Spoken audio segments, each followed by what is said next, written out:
اگلا سوال یہ ہے کہ انہوں نے کہا ہے کہ اگر فرض کریں حالات بہت تنگ ہو جائیں اور لوگ ٹاکسک ہوں تو ایسی حالات میں صبر نہ ہو سکتا ہو تو پھر کیا کریں؟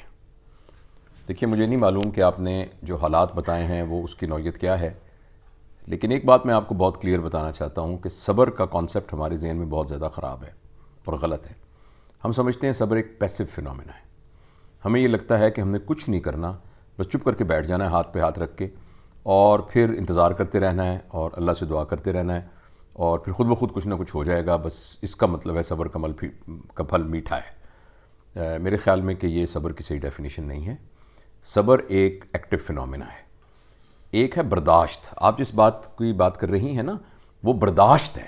برداشت اور صبر میں بڑا فرق ہے۔ برداشت ایک نیگیٹو فینومینا ہے کہ میرے اوپر ظلم ہو رہے ہیں، میرے اوپر تکلیف ہو رہی ہے، میرے لیے حالات کو تنگ کیا جا رہا ہے اور میں اس کو برداشت کر رہا ہوں۔ اور لیکن جب ہم برداشت کر رہے ہوتے ہیں تو ہم تنگ بھی ہو رہے ہوتے ہیں، پریشان بھی ہو رہے ہوتے ہیں، اور ہمیں اچھا بھی نہیں لگ رہا ہوتا۔ لیکن صبر اس کے مقابلے میں ایک پازیٹیو فینومینا ہے۔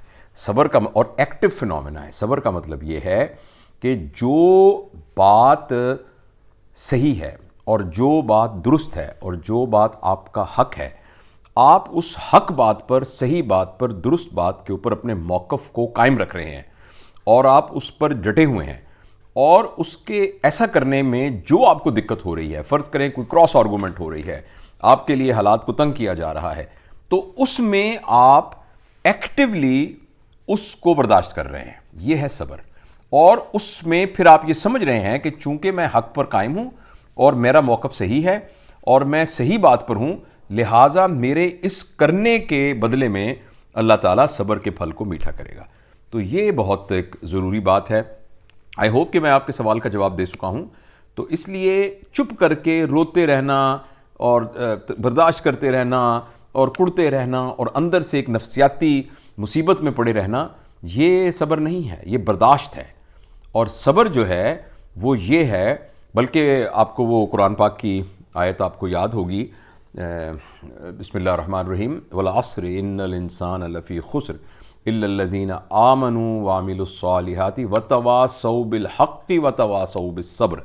یعنی مومن، یعنی نشانیاں جو ہے نا، یعنی جو لوگ خسارے سے بچنے والے لوگ ہیں چار، ان کی ایک خوبی یہ ہے کہ وہ حق بات پر ہر حق بات کی تائید کرتے ہیں، اور جب حق بات کے سلسلے میں ان پر مشقتیں اور مصیبتیں آتی ہیں تو اس کو برداشت کرتے ہیں، اور اس کا نام ہی صحیح صبر ہے۔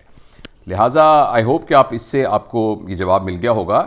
تو جو بھی آپ کے حالات ہیں اس میں یہ آپ کا حق ہے کہ آپ اپنے موقف کو اور اپنی رائے کو اور اپنی جو پریویلیجز ہیں آپ ان کے اوپر کھڑے رہیں، اور ایسا کرنے میں اگر کوئی کسی قسم کی مخالفت ہوتی ہے تو اس کو آپ برداشت کریں، جھیلیں اس کو، اور اس کو خوشی کے ساتھ، مسرت کے ساتھ جھیلیں، کیونکہ آپ نے حق کے لیے ان کو برداشت کیا ہے۔